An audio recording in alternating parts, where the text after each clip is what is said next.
지난 약 2년간에 걸쳐서 힐링 시리즈를 메인 띠임으로 하여서 말씀을 나눴습니다. 그렇다고 해서 힐링 시리즈가 완전히 끝난 것은 아닙니다. 바로 힐링의 핵심은 죄악된 우리 인간의 영혼이 하나님께 돌아가고 우리 속에 하나님의 형상을 회복하는 것이라고 말씀을 드렸습니다. 그래서 이 힐링이라고 하는 것은 우리 신앙의 어떤 한 부분이 아니라 우리 신앙생활의 전 과정이요 목표입니다. 힐링은 다른 말로 하면은 성화의 과정입니다. 그리고 그 마지막은 구원의 완성입니다. 그래서 그동안의 메시지들이 시리즈별로 저희 교회 홈페이지에 다 올라가 있습니다. 그래서 여러분 필요에 따라서 또 다시 듣고 또 마음에 더욱더 온전하게 힐링 되어지는, 그래서 더욱더 주님의 형상이 우리 마음속에 나날이 회복되어지는 그런 시간 될 수 있기를 바랍니다. 자, 앞으로 시간이 주어지는 대로 또 로마서를 좀 강해하려고 합니다. 여러분 아마 여러분들도 많이 로마서를 이미 들으셨을 줄 압니다. 우리가 신학자들이 로마서를 일컬어서 무엇이라고 부릅니까? 보석 중에 보석, 또 달걀의 노른자에 해당한다, 이렇게 말씀하고 있습니다. 그리고 기독교의 대선언서이다, 무엇보다도 자유의 선언서이라고 이렇게 말씀합니다. 바울은 잘못된 유대주의에 깊이 물들어 있었습니다. 그 다음에 구약의 관습에 매여가지고 허죽대며 살아가고 있었습니다. 그런데 예수님을 만난 후에 예수 그리스도 안에서 놀라운 이 복음을 경험한 후에 그는 마음에 말할 수 없는 자유함과 기쁨과 믿음의 확신을 가졌습니다. 그래서 그 사실을 아주 자세하게 기록한 것이 바로 이 로마서인 것입니다. 로마서 한 장씩을 우리가 넘겨가면서 상고할 때 우리 마음에 또 놀라운 자유함을 느끼길 원합니다. 어떤 죄악에 매여 있던 것, 또 관습에 매여 있는 것, 또 우리가 예수를 믿는다고 하면서도 나도 모르는 사이에 율법에 매여 있는 그런 것이 얼마나 많은지, 또는 종교적인 그런 의식에 묶여 있는 것이 얼마나 많은지요. 그래서 정말 이 로마서를 같이 나누면서 마음의 자유함을 느끼기 바랍니다. 아무도 빼앗아갈 수 없는 이 하늘의 놀라운 기쁨을 느끼기를 바랍니다. 그리고 흔들리지 않는 그 믿음의 확신이 샘솟아 오르기를 간절히 소원합니다.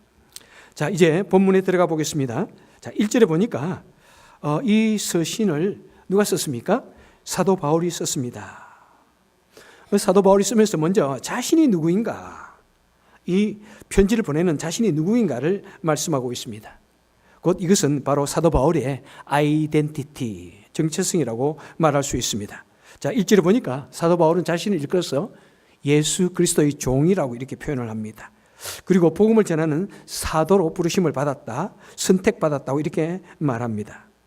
자, 무엇을 위해서 부름을 받았다? 이 말은 우리가 쉬운 말은 부르심이고요, 좀 어려운 말로 하면은 소명이라고 이렇게 얘기합니다. 자, 소명이 법적인 용어에서도 소명이라는 말을 하더라고요. 자신이 어떤 일이라든지 사실에 대해서 그것을 확인하는 것을 이제 소명이다 이렇게 말하는데, 우리 기독교 용어에서 소명은 상당히 다른 의미입니다. 자, 바로 이 소명은 하나님의 부르심을 말합니다. 이 하나님의 부르심은 두 가지가 있는데, 첫째는 뭐냐니까 바로 사도 바울이 지금 간절히 말하고 있는 자신의 사역을 위한 부르심.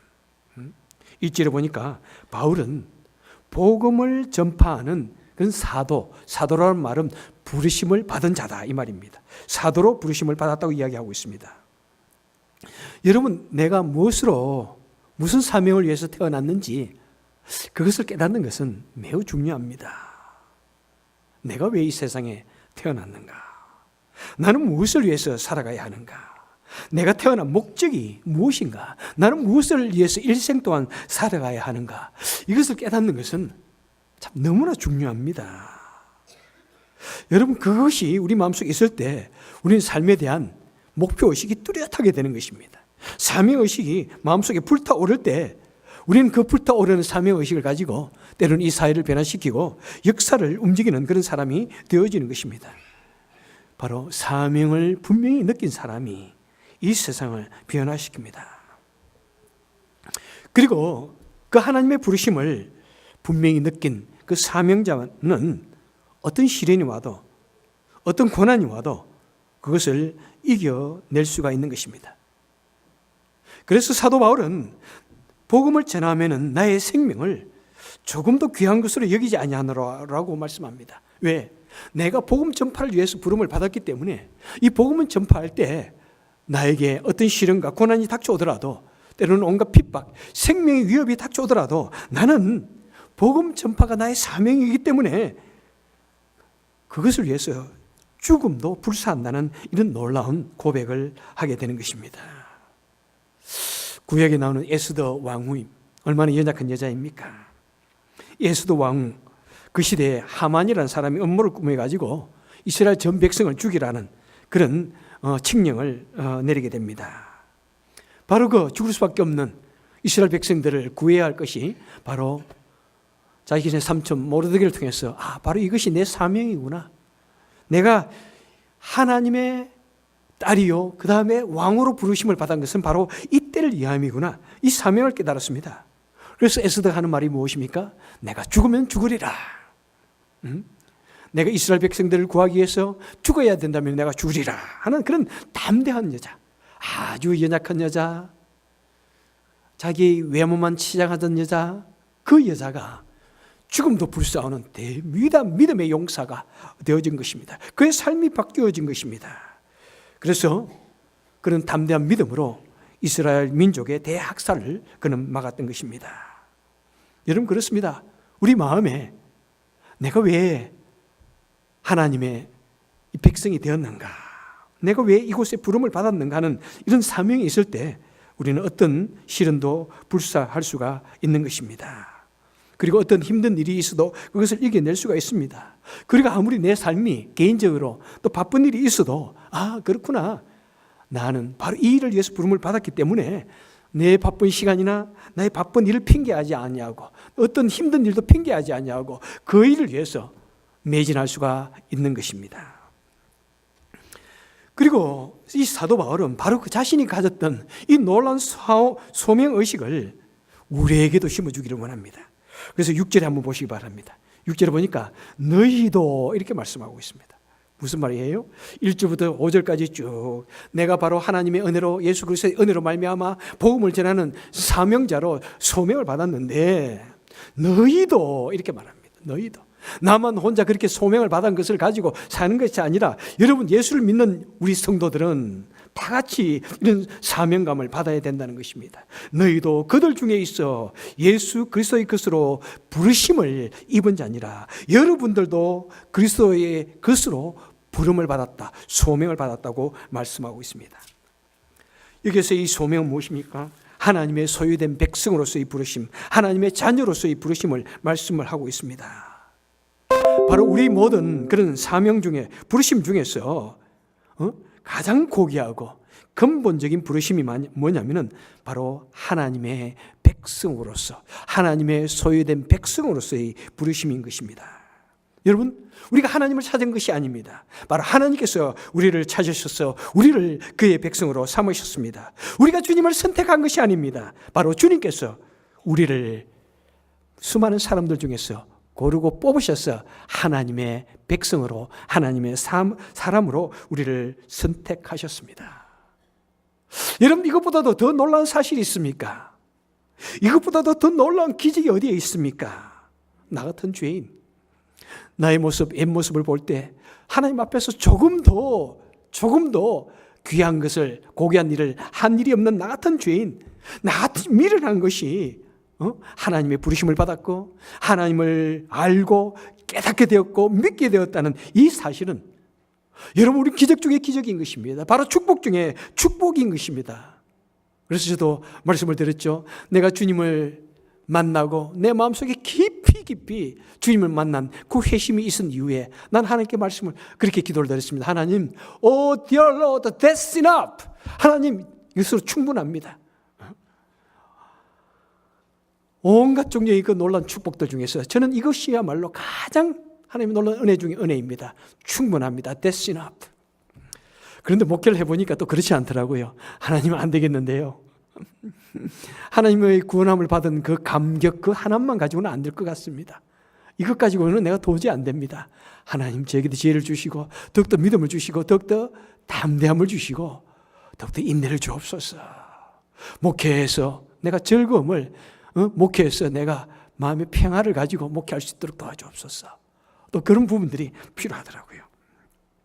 그래서 사도 바울은 바로 너희도 우리에게 말씀하고 있습니다. 너희도 바로 그리스도로 말미암아 하나님의 백성으로 부흥을 받은 이 놀라운 사건을 잊지 마십시오. 그리고 여러분들도 주님의 복음 전파를 위해서 부름받은 것을 절대로 잊지 말고 우리의 삶 속에서 내가 하나님의 영광을 위해서 하나님을 위해서 무엇을 할 것인가를 생각해 보시길 바랍니다 라고 말씀하고 있습니다. 여러분 그렇습니다. 우리가 어쩌다가 우연히 이 세상에 태어난 것이 아니라는 사실을 여러분 믿으시길 바랍니다. 또는 실수로 태어난 것이 아니라는 사실입니다. 여러분 우리가 이 땅에 태어난 것은 분명한 목적이 있습니다. 하나님께서 우리를 이 땅에 핏덩어리로 생명으로 잉태케 하신 하나님의 놀라운 그 섭리가 있습니다. 여러분 그 사실을 내가 분명히 마음속으로부터 깨달을 때 바로 그 사람은 이 세상에서 가장 행복한 사나이가 되는 것입니다. 가장 행복한 사람이 되는 것입니다. 그리고 역동적이고 어떤 시련도 이겨내며 살아가는 그런 믿음의 사람이 되어지는 것입니다. 여러분 이것은 우리 삶 속에서 매일같이 한번 생각해 볼 수 있습니다.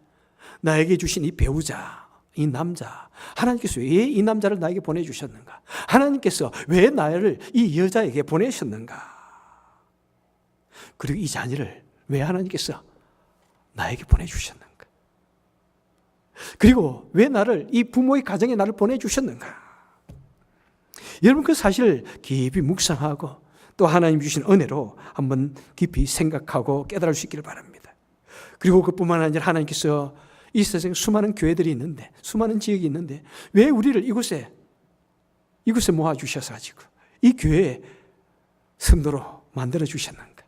이 교회에 성도로 만들어주시고 재직으로 만들어주시고 집사와 군사와 장로와 목사로 이렇게 세워주셨는가? 나에게 무슨 해야 할 일이 있기에 나로 하여금 이렇게 세워주셨는가? 그리고 왜 나를 이 목자와 목녀로 세워주셨는가? 내가 그것을 분명히 믿고 그것이 하나님으로부터 온 것이라는 것을 우리가 분명히 깨달을 때 나는 그것을 겸손하게 받아들일 수가 있습니다. 겸손하게 받아들일 수 있는 거예요. 여러분 우리 교회는 여러분 이거 할래요 말래요 하고 묻고 이렇게 세우는 것이 아닙니다. 그죠? 정말 우리가 기도 중에 하나님께서 세우는 것을 원하실 때 우리는 그분들을 이렇게 세웁니다. 그럴 때 나는 원하지도 않는데 세웠다고 말할 것이 아니라 하나님의 부르심 속에서 나를 세워주셨다는 것을 우리가 깊이 깨닫게 된다면 우리는 두려움으로 우리는 겸손함으로 그 직분을 우리는 맡을 수가 있는 것입니다. 그리고 최선을 다해서 열심히 그 일을 감당할 수 있는 것이고 때로는 그 일을 감당하는 중에 어떤 고난도 있고 어려움도 있고 너무나 바빠서 너무나 힘든 이민생활 속에서 그것을 그냥 놓아버리고 싶지만은 그래도 그 속에서 하나님이 주시는 은혜를 경험하면서 감사와 찬송으로서 이 일을 잘 감당하게 되는 것입니다.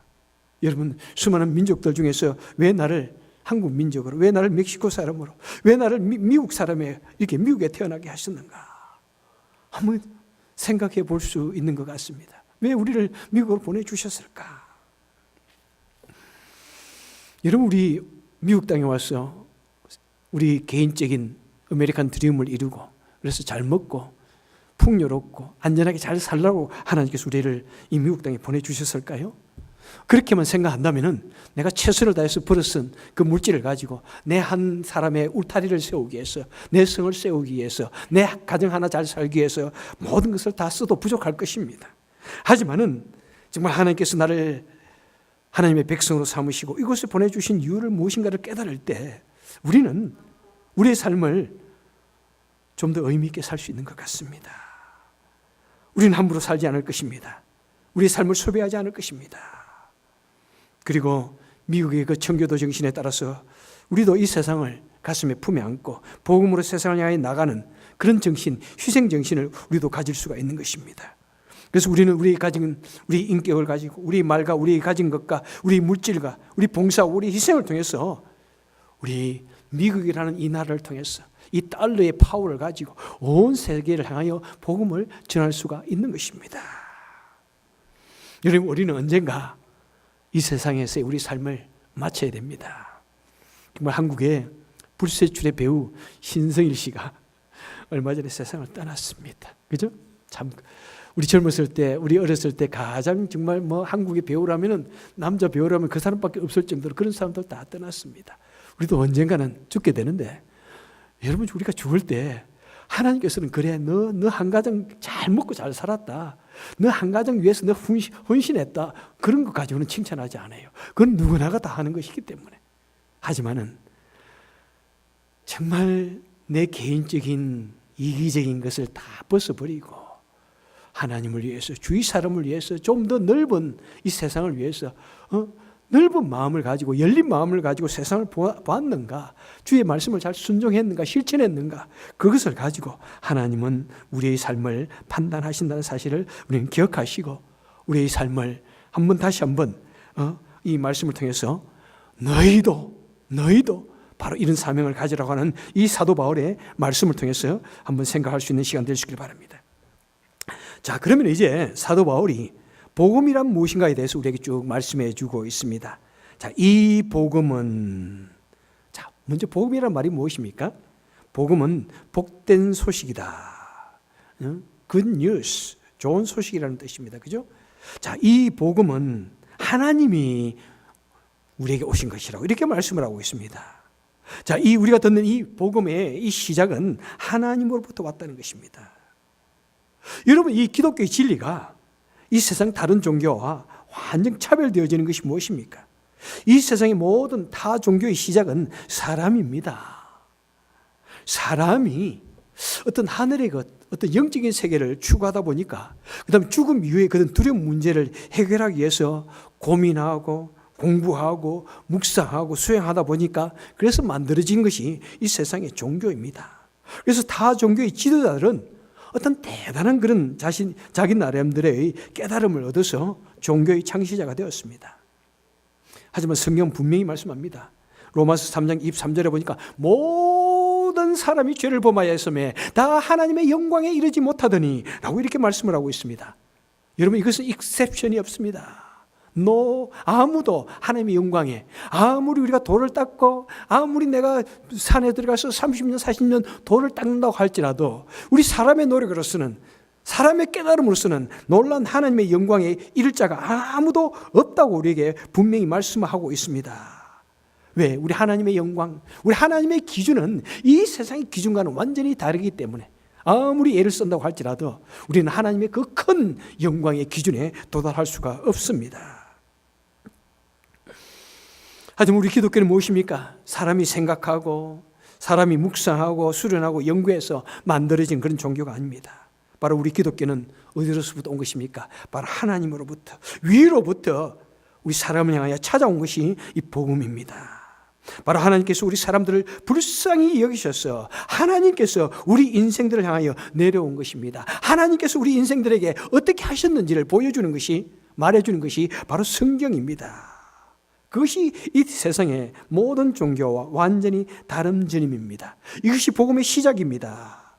그래서 여러분, 성경 그 속에 있는 모든 것이 복음입니다. 하나님이 계시다는 것을 깨닫는 것이 여러분 복음입니다. 하나님이 하신 그 모든 영광스러운 그 일들을 하나하나 알며 깨닫는 것이 바로 복음입니다. 하나님에 관해서 기록한 이 성경책을 읽는 것이 바로 복음입니다. 그리고 그 복음 중에 복음은 무엇입니까? 2절 하반절부터 쭉 나옵니다. 복음은 그의 아들에 관하여 라고 이렇게 말씀하고 있습니다. 여러분, 복음 중에 복음, 성경이 복음이며 복음의 핵심은 뭐냐면 바로 예수 그리스도라고 이렇게 말씀하고 있습니다. 주님께서도 말씀하십니다. 너희들이 성경에서 영생을 얻는 줄 생각하고 성경을 상고하거냐, 이 성경이 곧 나에 대해서 증거하는 것이라고 분명히 말씀하고 있습니다. 그러면서 이 복음을 좀 더 자세히 설명해 줍니다. 자, 1장 3절에 보니까 이렇게 말씀합니다. 바로 복음은 무엇이냐? 이 아들로 말하면 육신으로는 다윗의 혈통에서 나셨고, 하나님의 아들이, 하나님께서 이 땅에 사람의 몸으로 육신으로 태어나셨다고 말씀하고 있습니다. 인간의 혈통으로 태어나셨다고 말씀하고 있습니다. 바로 복음의 첫째의 신비는 무엇입니까? 바로 성육신입니다. 인카네이션입니다.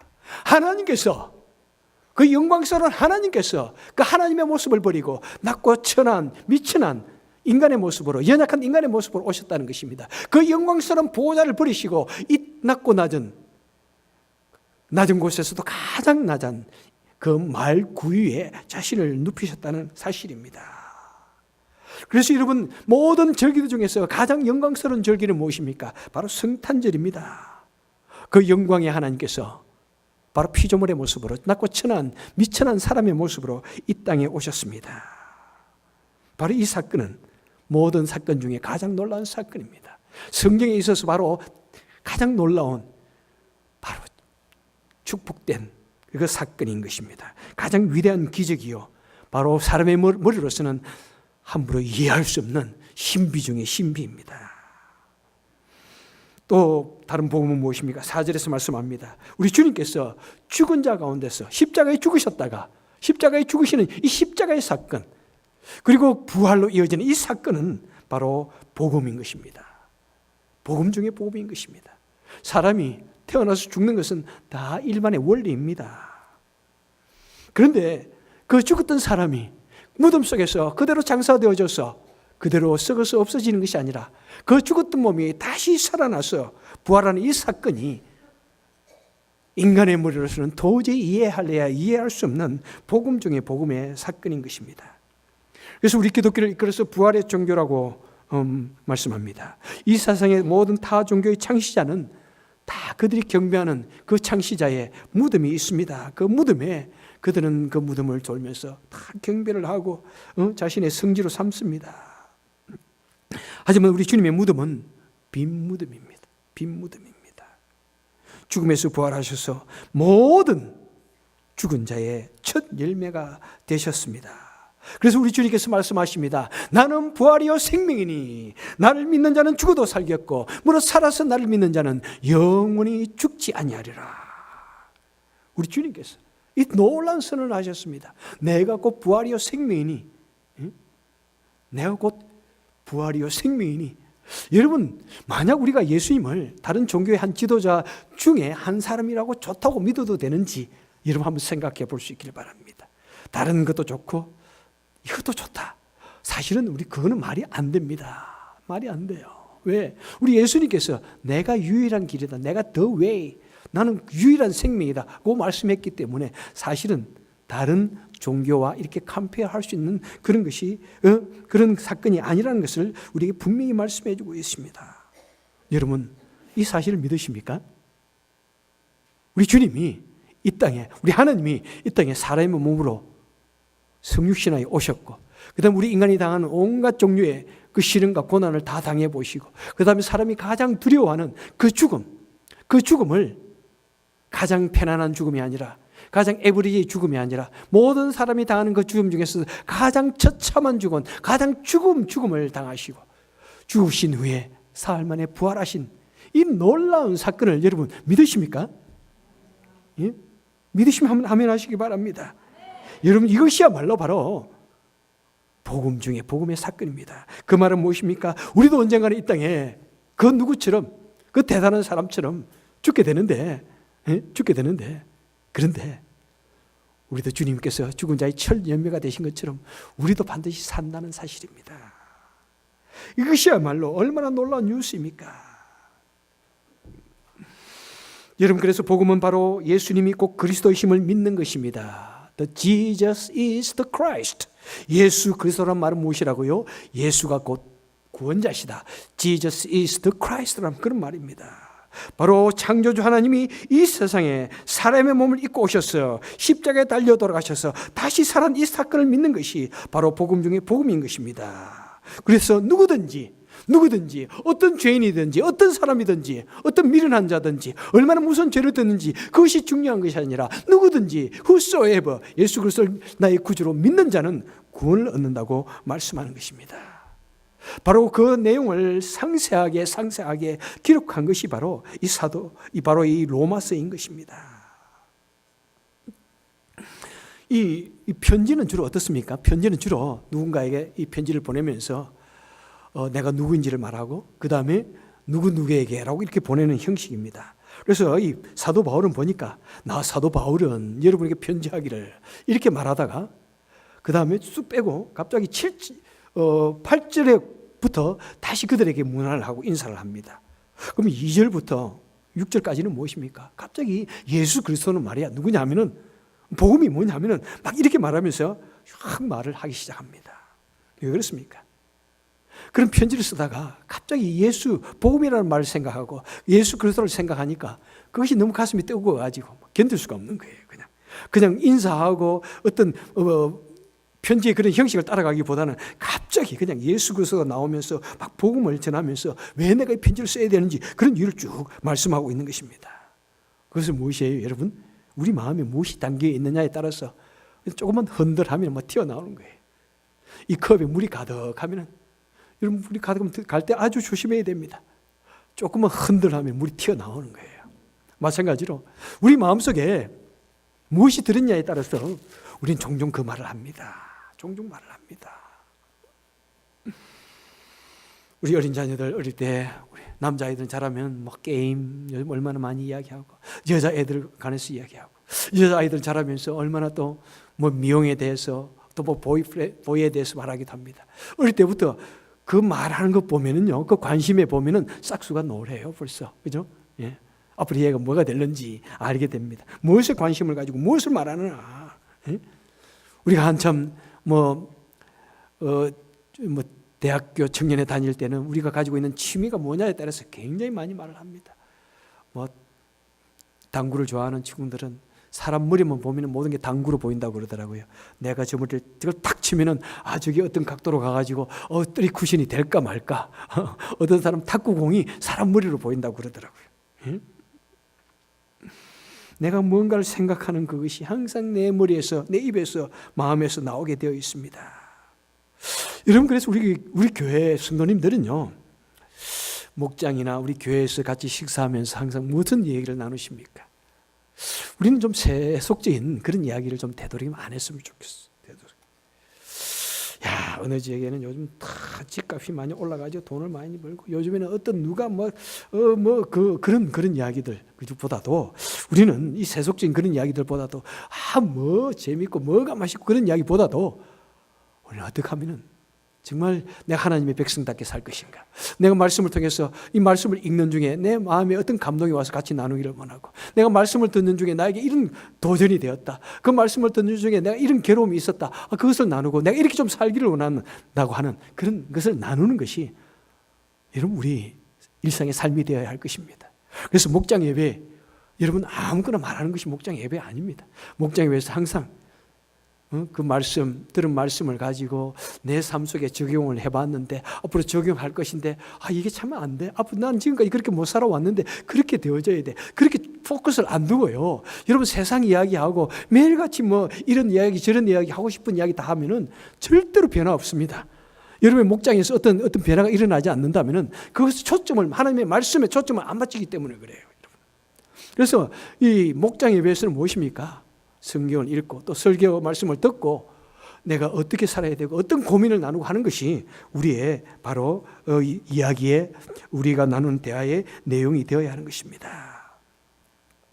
바로 사도 바울은 그 마음이 온통 예수 그리스도로 가득 차 있기 때문에 그가 하는 말이 무엇입니까? 내가 예수 그리스도의 그 다음에 예수 그리스도로 말미암아 그 다음에 예수 그리스도에 관해서 예수 그리스도의 이름을 위하여 또 예수 그리스도를 좇아라는 말이 2절부터 우리가 읽은 그 7절 사이에 얼마나 벌써 많이 나오고 있는지 모릅니다. 그래서 이 표현이 무엇입니까? 곧 로마서의 시작이요. 이 표현이 무엇입니까? 그 로마서의 내용이요, 핵심이요. 그 다음에 결말도 다 예수 그리스도로 말미암아라고 하는 이것이 바로 로마서의 핵심 중에 핵심인 것입니다.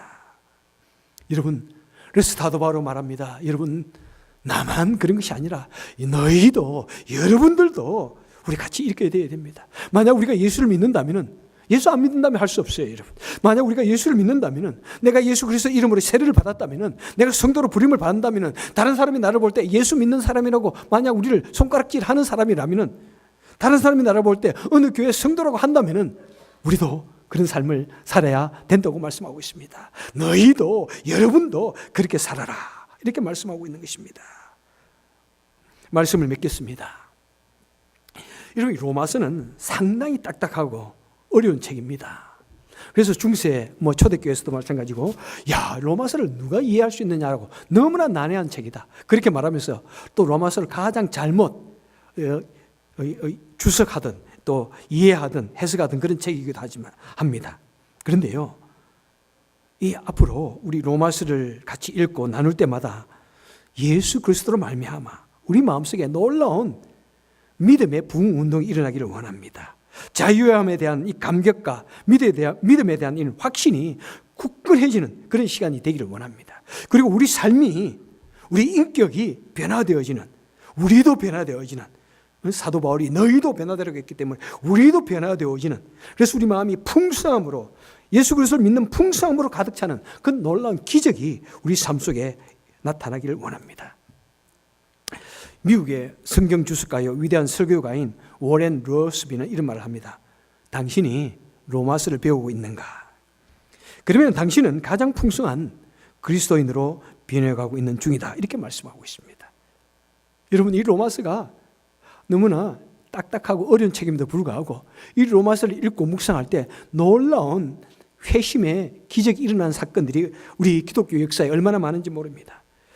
이 어거스틴은 이 사도 바울 위에 가장 위대한 신학자요, 가장 놀라운 성자라고 이렇게 꼽습니다. 그런데 이 어거스틴은 젊었을 때 방탕한 삶을 살았습니다.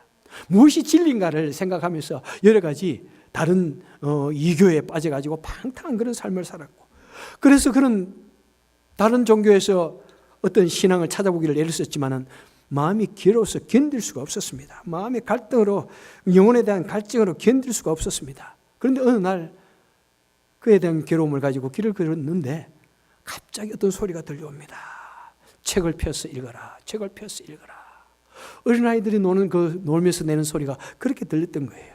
그래서 그는 불이 나게 방에 들어가서 눈에 보이는 책을 펴서 읽었습니다. 바로 그 책은 그의 어머니 모니카가 아들을 위해서 기도하며 읽던 그 성경책이었습니다. 그래서 그 성경책을 딱 폈는데 그것이 어디냐면은 바로 로마서 13장 13절의 말씀이었습니다. 낮에와 같이 단정히 행하고 방탕과 술 취하지 말고 음란과 호색하지 말고 오직 주 예수 그리스도로 옷 입으라 하는 이 말씀을 읽는 순간에 이 말씀의 능력이 그의 머리를 꽉 쳤습니다.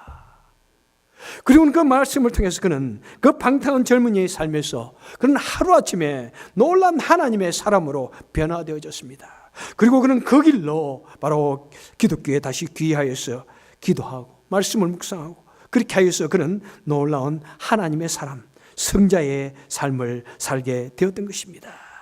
다시는 뒤를 돌아보지 아니하고 놀란 하나님의 길을 가게 되었던 것입니다.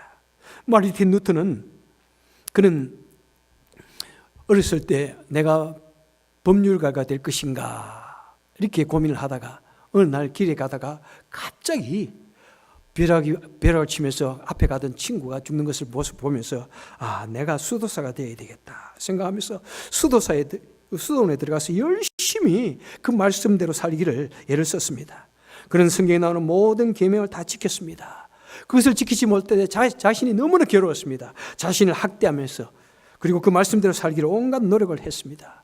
그러면 그럴수록 나는 도저히 어쩔 수 없는 죄인이구나 하는 그런 절망에 빠졌습니다. 그런 중에 그는 로마를 방문했습니다. 로마를 방문하여서 자신의 죄를 솔직하게 위하여서 빌라도가 그런 그 법정 28계단을 무릎으로 하나하나 올라갔습니다. 그것이 그 당시에 순례자들이 하는 행위 중에 하나였습니다. 그 무릎을 기어 올라가면서 자신의 죄를 참회했는데 그는 그 계단을 무릎으로 기어서 올라가다가 그는 갑자기 로마서 1장 17절이 그 마음속에 성광처럼 비쳤습니다. 오직 의인은 믿음으로 말미암아 살리라 하는 이 말씀이 그의 마음속에 확 와닿았습니다. 아, 그렇구나. 내가 율법을 지키는 것이 아니라 내가 하나님의 말씀을 지키기 위해서 애쓰며 내 자신을 학대하며 수련하는 것이 나를 구원하는 것이 아니라 바로 오직 예수 그리스도를 믿는 믿음으로 말미암아 사는구나 라고 그것을 확 느끼면서 그는 무릎을 기어가던 그 계단에서 벌떡 일어나서 마음의 평안과 기쁨을 느끼며 돌아갔다고 이야기하고 있습니다. 그래서 그가 무엇입니까? 오직 의인은 믿음으로 말미암아 살리라 라는 이 캐치프레이즈를 내걸고 이 놀라운 종교개혁에 대해 아름다운 뿔꽃을 일으켰던 것입니다. 이 요한 웨슬레는 누구입니까? 그는 감리교의 창시자입니다. 그는 하나님을 믿고 자신의 삶을 인디언 선교를 위해서 헌신했습니다. 수년 동안 인디언을 위해서 헌신을 했지만 열매가 없었습니다. 그런 절망감에 빠져서 고향으로 돌아가는 중에 배에서 태풍을 만납니다. 두려움에서 견딜 수가 없었어요.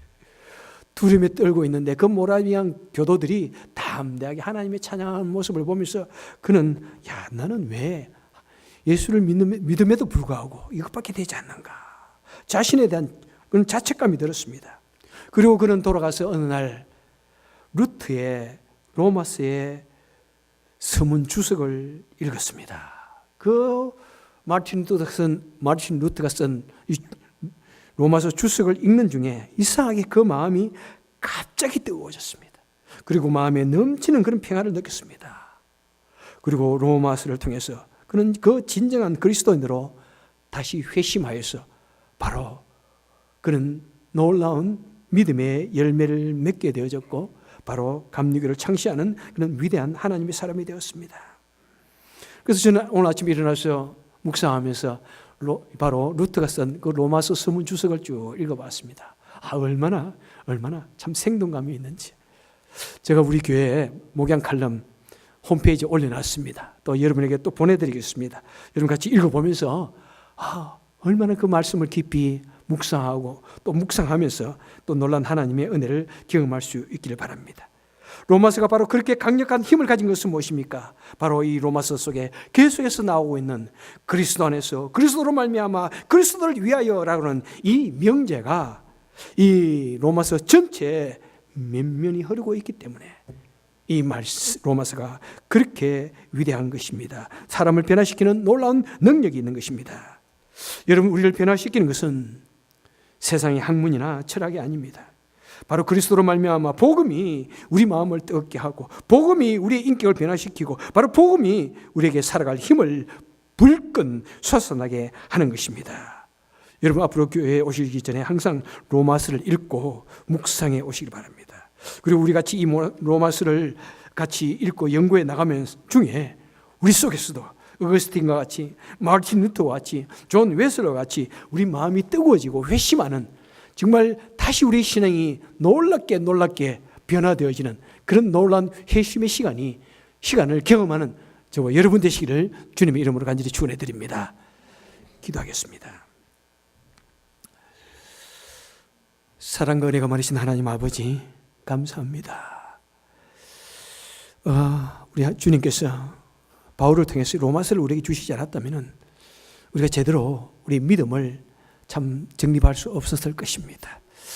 주님 참 감사합니다. 우리가 이 로마서를 읽을 때 우리 믿음의 선진들처럼 우리 믿음의 선배들처럼 놀라운 하나님의 영광과 하나님의 능력을 또 회심을 경험하는 놀라운 사건이 있게 주여 도와주옵소서. 그것을 마음에 품고 기대감을 가지고 로마서를 같이 공부하기를 결심하는 성도들 머리에 주의 놀라운 은총과 축복으로 채워 주옵소서. 예수님 이름으로 간절히 기도합나이다. 아멘.